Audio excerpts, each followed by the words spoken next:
Tudo bem, meus irmãos? Bem-vindos ao meu canal Padre Marcos dos Santos, Padre Maria dos Santos. Na verdade, estamos já vivendo este clima da solenidade da ascensão de nosso Senhor Jesus Cristo.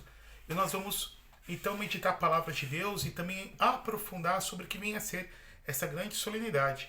O Senhor esteja convosco, Ele está no meio de nós. Proclamação do Santo Evangelho de nosso Senhor Jesus Cristo, segundo São Lucas. Glória a vós, Senhor. Naquele tempo disse Jesus aos seus discípulos: Assim está escrito, o Cristo sofrerá e ressuscitará dos mortos ao terceiro dia, e no seu nome serão anunciados a conversão e o perdão dos pecados a todas as nações, começando por Jerusalém. Vós sereis testemunhas de tudo isso. Eu enviarei sobre vós aquele que meu Pai prometeu. Por isso permanecei na cidade até que sejais revestidos da força do alto. Então Jesus levou-os para fora, até perto de Betânia. Ali, ergueu as mãos e os abençoou. E enquanto os abençoava, afastou-se deles e foi levado para o céu. Eles o adoraram. Em seguida, voltaram para Jerusalém com grande alegria e estavam sempre no templo, bendizendo a Deus. Palavra da salvação. Glória a vós, Senhor. Ave Maria, cheia de graça, o Senhor é convosco. Bendita sois vós entre as mulheres. Bendito o fruto do vosso ventre, Jesus. Santa Maria, Mãe de Deus, rogai por nós, pecadores, agora e na hora de nossa morte. Amém. Que as palavras do Santo Evangelho perdoem os nossos pecados. Amém. Queridos irmãos e irmãs, nós estamos celebrando essa solenidade da Ascensão do Senhor, que de uma certa forma já é uma conclusão de todo este período pascal. Então, para a gente poder tentar entender o que vem ser a solenidade, se no Advento nós celebrávamos aquelas 4 semanas meditando as profecias do Antigo Testamento, meditando a vinda de Jesus, seja a primeira vinda, a vinda histórica, mais próximo do Natal, seja a segunda vinda, a vinda, no final dos tempos, quando Jesus voltar para renovar todas as coisas, para que Deus seja tudo em todos e dar como que o mundo renovado para o Pai. Então, no Advento nós comemoramos, nós preparamos nosso coração para essa vinda. Depois, no Natal, nós contemplamos Deus que se fez homem, Deus que se encarnou. Tivemos a primeira parte do tempo comum, em que meditamos principalmente no ministério público de Jesus, que durou 3 anos, quando vemos, por exemplo, no Evangelho de João, o 4º Evangelho, que fala de 3 Páscoas. Por fim, se interrompe o tempo comum, a primeira parte. Vamos para a Quaresma, os 40 dias em preparação para a Páscoa do Senhor e depois o grande tríduo pascal. A Semana Santa que começa com o Domingo de Ramos, a entrada triunfante de Jesus em Jerusalém e lemos o Evangelho da Paixão do Senhor e depois o tríduo pascal propriamente dito. Então, na Quinta-feira Santa, quando Jesus institui a Eucaristia, o sacerdócio, o lava-pés, nos dá o mandamento do amor. E os discursos finais de Jesus na última ceia, no João, capítulo 13, 14, 15, 16 e 17, e que nosso Senhor também fala da terceira pessoa da Santíssima Trindade, que é o Espírito Santo. Então, muito interessante nessa ceia, nessa última ceia, nessa noite, como dizem os santos padres, dos santos e tremendos mistérios, que Jesus, quando veio ao mundo, ele revelou que ele era o Filho unigênito do Pai, o Filho único. Então, que havia um só Deus, dentre todos os povos da terra, o único povo que adorava um só Deus era os judeus, um Deus invisível que não podia ser representado, tanto que os judeus sempre repetem aquilo que está em Deuteronômio: Shema Israel, Adonai Eloheinu, Adonai Erá, escuta Israel, o Senhor é Deus e o Senhor é um. Porém, quando o nosso Senhor Jesus Cristo vem ao mundo, ele revela que ele é o Filho. Então, por consequência, se há um filho, há um pai. E na última noite da vida de Jesus, Jesus fala de um terceiro. Jesus fala de uma terceira pessoa, que é o Espírito Santo, que é o Paráclito, que é o Ruá de Deus, que é o sopro, que é o amor entre o Pai e o Filho e o Pai, que é expirado pelo Pai por meio do Filho. O Espírito Santo, como nos diz um grande teólogo do Vaticano II, agora me esqueci, um teólogo francês, que dizia: o Espírito Santo, ele é a pessoa sem rosto. O Espírito Santo é a pessoa sem rosto. Então, no rosto, no sentido de representatividade, né? Quando nós pensamos o Filho é encarnado, se fez homem no nosso meio, e o Deus Pai, muitas das vezes, a partir do profeta Daniel, na iconografia, é representado como o ancião de dias. Pois bem, meus irmãos, minhas irmãs, né? Vamos voltar então para a realidade da Páscoa. Nosso Senhor, na Quinta-feira Santa, depois vai para o Monte das Oliveiras, é traído por Judas Iscariotes, vai para o Sinedrim, para o Sinédrio, é julgado, toda aquela palhaçada de um julgamento pífio, de um julgamento diabólico, um julgamento vergonhoso, envolvendo Anás, Caifás e todo o Sinédrio. Depois se remetem para Pôncio Pilatos, que era procurador romano, representante de Roma na província da Judéia. E por fim Jesus é crucificado, né? É coroado de espinhos, é cruelmente flagelado, é espancado, por fim crucificado e morre na sexta-feira da Paixão. Entre a sexta-feira da Paixão e o domingo da ressurreição, o chamado Grande Silêncio, o Sábado Santo, é quando a alma de Jesus, que estava unida ao seu corpo, se separa. Claro, evidentemente se separou pela morte, e a alma de Jesus desce ao Hades, desce aos infernos. E nos infernos, como nos diz a tradição, como nos diz, por exemplo, que está em Pedro, ele anuncia a salvação para todos aqueles que haviam morrido antes dele. Por fim, depois a alma de Jesus volta, se une novamente de uma forma substancial ao seu corpo, o corpo que continha a divindade, tanto quanto a alma também, e nosso Senhor ressuscita dentre os mortos. Jesus ressuscitado vai aparecendo para os seus apóstolos e os seus demais discípulos em torno de 40 dias. Então, 40 dias ele vai aparecendo e ele vai confirmando eles na fé. E Jesus ressuscita com o seu corpo. Nós vamos ver isso em João, por exemplo, que Jesus, quando ressuscita, ele come peixe. Jesus come pão. Jesus, quando ressuscita, ele faz questão que Tomé toque em suas chagas, por exemplo, no seu lado. Jesus ressuscitado, que vai cear com os discípulos de Emaús. Jesus ressuscitado, que vai dizer depois, como está no Evangelho de Lucas, eu não sou um fantasma não tem carne nem ossos como eu tenho. Jesus ressuscitado, que ressuscita com o seu corpo glorioso, o corpo que padeceu a paixão, agora um corpo totalmente transfigurado, um corpo que está liberto das limitações, das restrições do tempo e do espaço, também das restrições da podridão, da corrupção, da morte, como o nosso corpo está subjugado. Nosso Senhor ressuscitado, como nos diz 1 Coríntios capítulo 15, teve várias aparições dele, né? A ponto de Jesus aparecer para mais 500 pessoas reunidas. E por fim agora, depois desses 40 dias aparecendo para os seus, número 40, que significa essa mudança de época, essa mudança de mentalidade. Tivemos 40 dias, a quaresma preparando a Páscoa, agora como se fosse, entre aspas, uma quaresma, uma quarentena pascal, preparando agora os seus discípulos para uma presença não mais visível de Jesus. Jesus subiu então para o Pai, como está dito nos Evangelhos. E Jesus, como a gente vai ver lá em Atos, no capítulo 1, no capítulo 1, o anjo diz que da mesma forma que ele subiu, as pessoas o verão descer também.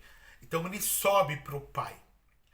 E aqui eu comento, por exemplo, von Balthasar, né, que eu gosto muito, Anvos Balthasar, um sacerdote, um teólogo jesuíta, dizendo que quando ele sobe para o Pai, olha que coisa bonita, que pensamento bonito. Deus que é espírito, em Deus que não havia matéria. Depois da encarnação, Deus assumiu a nossa humanidade, permanecendo o que era, assumiu o que não era, na pessoa de Jesus. E ele subindo para o Pai, como diz os Evangelhos, como diz também a tradição, se sentando à direita do Pai.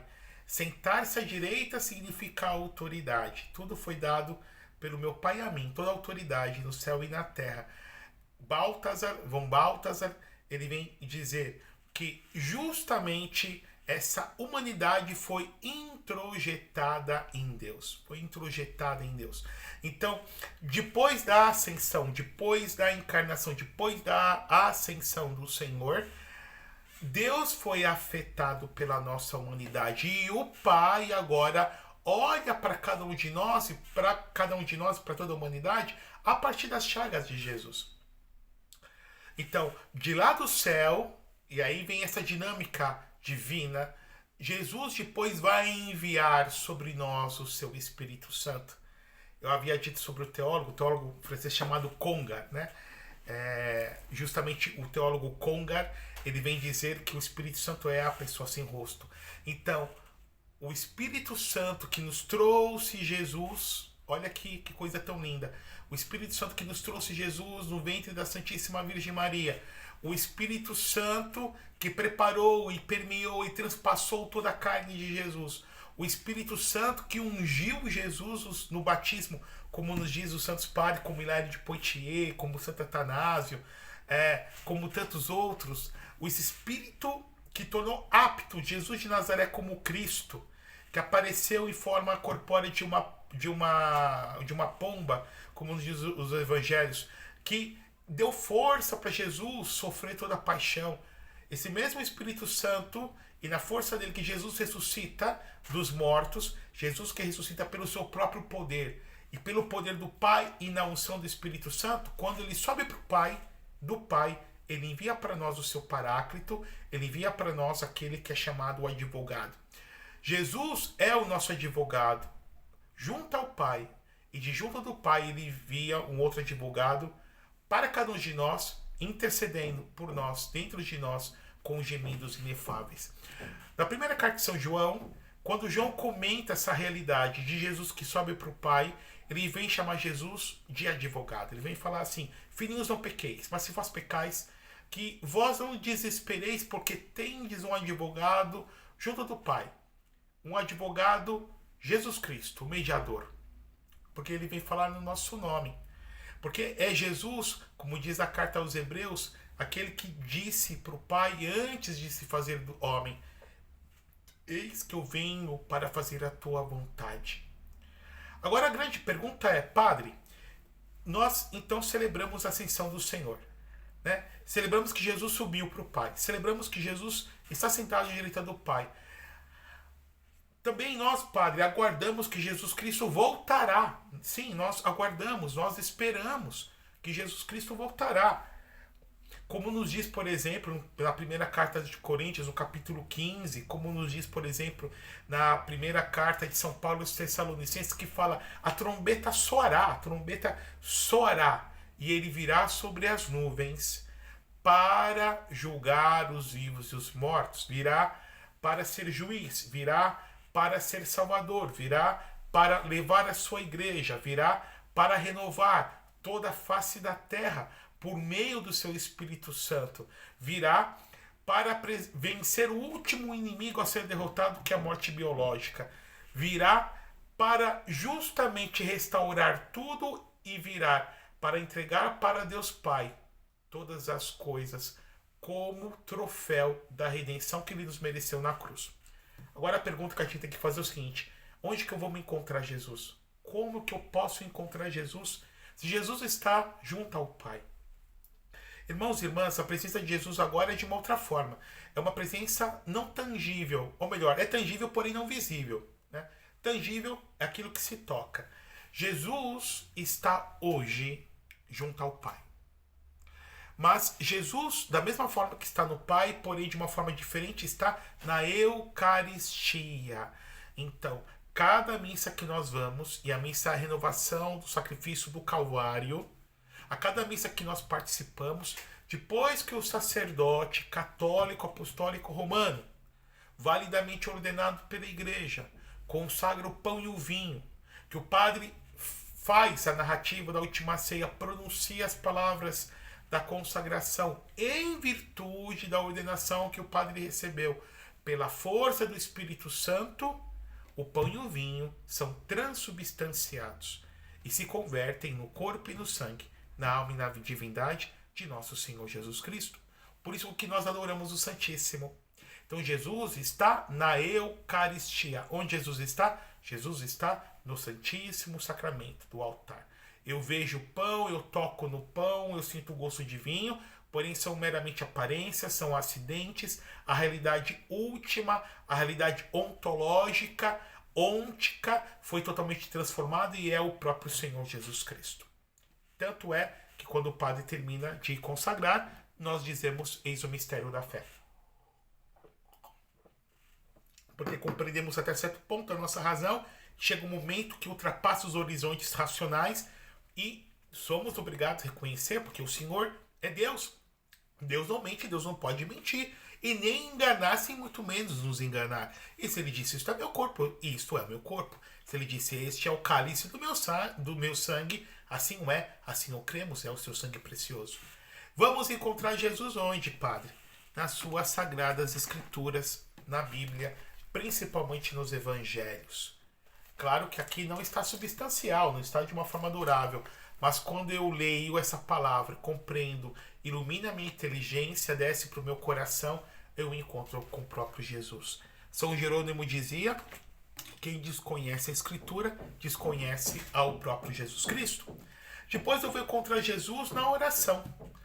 A oração é a única forma que eu tenho de entrar em comunhão com Deus, conectar-me com Deus. E isso é algo pessoal, que só você pode fazer, ter vida de oração. Depois eu vou me encontrar com Jesus aonde? Vou me encontrar com Jesus nos irmãos. E aqui está a parte mais difícil, não é verdade? De poder ver em cada homem, em cada mulher, mais pecador, menos pecador, com todos os seus defeitos e loucuras, as suas perversidades, as suas imperfeições, o próprio Deus. E Deus quer ser amado nos irmãos. E eu vou encontrar Deus aonde? Nos seus santos, na vida dos seus santos. Como dizia justamente num livro chamado Jesus Cristo nos seus mistérios, no grande Abrade, Beato Columba Marmignon. Jesus Cristo vive nos seus santos. Jesus Cristo vive nos seus santos. Daí que é tão importante conhecermos a vida dos santos, porque é um estímulo para nós encontrarmos o próprio Deus. E evidentemente, de todos os santos que resplandecem de uma certa forma, em maior ou menor glória, em semelhança e em dessemelhança com o seu Criador, de todos eles, o mais santo e a mais santíssima de todos é a bem-aventurada sempre Virgem Maria, a mãe do nosso Deus. Então, ao se aproximar de Maria, inevitavelmente eu vou me encontrar com Jesus. Então, Padre, Jesus está no céu? Sim ou está? Padre, Jesus voltará? Sim, voltará. Onde eu posso encontrar Jesus? Vou encontrar Jesus nos sacramentos, principalmente a Eucaristia. Você tem comungado bem, tem comungado em graça, tem adorado Jesus no sacramento. Vou encontrar Jesus na confissão, vou encontrar Jesus na oração, vou encontrar Jesus na sua palavra, vou encontrar Jesus nos seus santos, principalmente na bem-aventurada Virgem Maria, Nossa Senhora, e vou encontrar Jesus nos meus irmãos. Aqui está o grande desafio. Mas eu só posso encontrar Jesus nos meus irmãos se eu tenho um olhar purificado pela fé. E para que eu possa ter este olhar purificado pela fé, isso vai se dar justamente na minha comunhão com Ele. Porém, há um último encontro. Esse é o encontro mais dramático, esse é o encontro mais trágico, esse é o encontro que vai se dar numa luta gigantesca, em que o meu corpo vai querer viver e a minha alma vai querer se encontrar com o seu Criador. E eu estou falando da morte. Esse é o encontro maior e o mais definitivo, porque vai ser a porta e o salto de entrada para a eternidade, com ou sem o Senhor. Oxalá Deus que possa ser com o Senhor, contemplá-lo face a face, adorá-lo por toda a eternidade, ao Pai, ao Filho e ao Espírito Santo. Que Deus Todo-Poderoso vos abençoe e vos guarde, em nome do Pai, do Filho e do Espírito Santo. Amém.